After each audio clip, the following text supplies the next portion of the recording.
Hello and happy Sunday to you. Sarah from Funky Fossil here, back with another of our weekly Make It Sunday videos. And this week I thought I'd try a bit of a technique that I've seen on YouTube, and I haven't particularly tried it or experimented with it myself. So I thought we'd turn the camera on and see what effects we can get. What I want to do is try gesso resist. So putting your gesso through your stencils, and then once that's dry on the paper, painting over it, and hopefully the gessoed areas will resist that paint, and you'll get a kind of really cool layered effect. So we'll see whether that works in practice. The gesso I've got the indigo blue gesso good. This is a really old tub of gesso, and the reason I'm using this is because it's a slightly heavier bodied gesso than the one I typically use. I normally use Liquitex gesso when I'm priming papers because it's really fluid, so it gives a nice light coverage quickly. This is slightly heavier, which I think might work well for stencils because I'm working on the basis it shouldn't bleed underneath the designs as much as the Liquitex would. I've also got some black gesso. I've got some Cadence black gesso. This is very heavy body. This is quite a gloopy gesso, so it's almost like a paste. So again, I'm not sure whether I will use black gesso with this technique. We'll see how we get on with the white first. The stencils I've got to have a play with today are from our new Mixed Media Compendium collection, and I'll just use a variety of these, and just really as a way of testing out the effect. So we've got Flowerful, we've got Winged Mask, so there are two kind of mask style stencils. Then we've got Lumps and Bumps, and we've got Doodle Dots. So these are really just going to be the basis I use, the stencils I use to put the marks down on the paper. Now I thought it'd be really cool to start maybe making a bit of a tag book with different techniques, so I can write on the back what the technique is and keep them in my disc-bound journal format and have it as a reference point. So I have got 3 tags cut, quite large tags. I don't know whose. I think I got the tags from Craft Stash. I keep saying this, I'm not entirely sure where they're from, the dies I mean. So I've got a tag cut from, this is Pink Pig paper. So if you've ever had one of their art journals, this is the paper that goes in that. So it's a slightly off-white but mixed media paper which you can use watercolour etc. with. So I'm going to try that. I've got some of our Pink Frog 300 GSM super smooth cardstock cut into a tag, and the Pink Frog black super smooth cardstock. Obviously we stock the white and black cardstock at Funky Fossil. So first things first, let's just put some stenciling down on our 3 tags. Excuse me. Obviously a key element of this technique is you don't want to have already gessoed your tags. If you gessoed your tags, you'll lose the effect that the resist is going to give you. So this is going to go onto kind of plain paper, and we shall try this out. So I thought let's do some doodle dots as a way of just creating some abstract marks. I'll start on the white cards. So it's just because this is quite a loose dotty stencil, so it'll give us a nice background look. So let me put some gesso out on my scrap paper. You can see how kind of thick this is. I don't know whether maybe it's dried slightly. It still seems perfectly good, but I haven't had it out for quite a while. So hopefully it'll do the job we need. I'm just kind of mixing up a little bit on the paper there to make sure it's fairly smooth. So given this is quite a heavy gesso, and given I'm wanting to apply this to a stencil, I'm going to use a foam blending tool. This is all totally trial and error, I have to say, so I don't really know what it's going to do. So I've got it on my blending tool, and I'm just going to run that over the top of this stencil. So this of course should be, given it's gesso, just like a one layer effect. So although it will give us the look of layers, it's going to be smooth. It's not going to have the raised dimension that a texture paste would have. So that's what's intrigued me with it really, because it should give me a surface that then I can stamp on and do other things without having to manoeuvre around stencil paste, texture paste. So I think I've got that covered.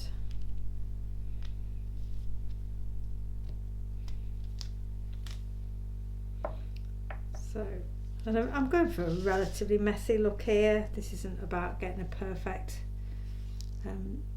result. You can see, I don't know if you can see, hopefully you can just see where those white dots are on the cardstock. And it's got a little bit of dimension to it. The gesso typically kind of creates a bit of a lip or a raised edge where the edges of the apertures of the stencil are, so it'll be good to see whether that gives us any difference in the finished effect. So that was on the pink pig, the kind of the mixed media card. Let's try it on our pink frog, super smooth. I'll go for the lumps and bumps. I love this stencil. I just think it's such a fun, again, a playful texture. Let's pick up more gesso. There's definitely a bit of dried stuff on there. I've probably worked most of it into the scrap paper now. So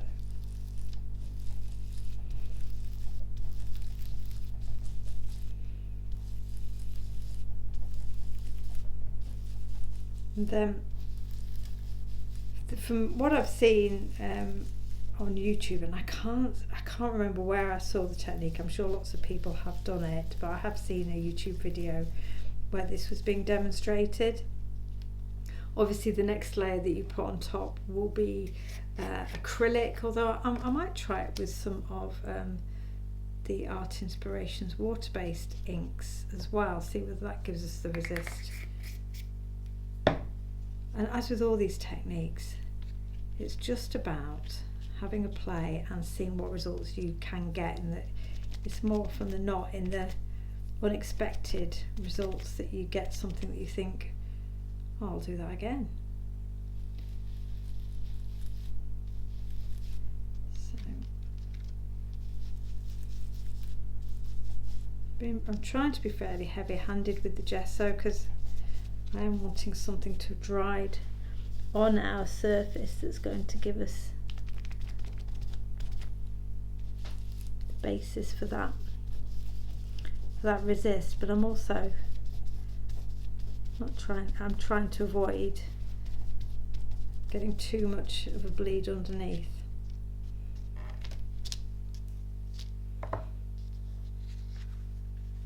So I can see that's got a heavier application of the gesso on that pink frog white cardstock. So I'll let that dry.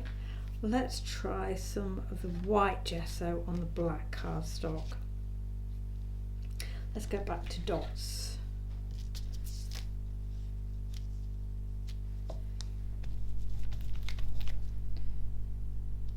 And we can set this aside, or set the gesso aside to dry.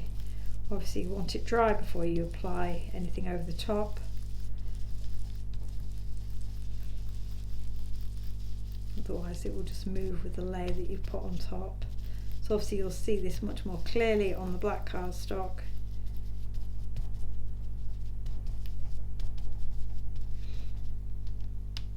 Different cards, different mediums from different brands will respond differently. So it's definitely worth trying any techniques out with the supplies that you have to hand. I like that just as it is. Well, I'll have a hard job covering that one up. Right, let me just give my stencils a quick wash down, Get a clean piece of paper, and then that should be enough time, because the gesso dries super quick, to be able to work on our gesso tags and see what results we can get. I'll be back in a second. So my 3 tags have dried now, and I've collected a range of different mediums paints to try with this gesso resist. So I've got some acrylic inks, which are going to be quite fluid. Probably wouldn't use them on the black, because in my experience they tend to be slightly more translucent, so the colour will get lost on the black cardstock, but I thought this might be worth trying with our gesso. I've also got some acrylic paints. I've got my Deco Art Americana paints, which I like using. I like using as well because they're matte. I'm not particularly keen on acrylic paints that leave a bit of a kind of sheen to them. So in terms of things that are matte, obviously the Paper Artsy fresco finish paints work well too. And I have also pulled out these vivid watercolour inks from Art Inspirations. I don't stock these, but you can get them from the Art Inspirations website. And I don't know how any of these will react, whether they will provide me with a resist or not. So we're just going to see and have a bit of a play. I'm expecting it to get quite messy in the process. So what I will do is speed this part up while I'm applying the colour. And we can kind of regroup at the end of that to see what different effects we got on the different cardstocks and with the different mediums. The other thing that I would just mention that I've got to hand in case it comes into shot is I've got an alarmingly large bottle of the 99% alcohol, because in the video that I saw, the lady said that sometimes that's a good, you can use that to potentially bring the white back out even more with the gesso if the acrylic has kind of covered it. So I might get that out if I'm feeling that the resist isn't showing through, just to try it out, and we'll see whether or not it does the trick for us. So I'm going to speed up this part of the video so you can just watch me putting the colours down and have a look at the various effects that we create with them.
Right, well, I've made a complete mess, but I've had lots of fun. So here are the 3 tags that we did using the gesso resist technique, and this is the first one where I used the acrylic inks over the gessoed stencil, and I think I like this one the best.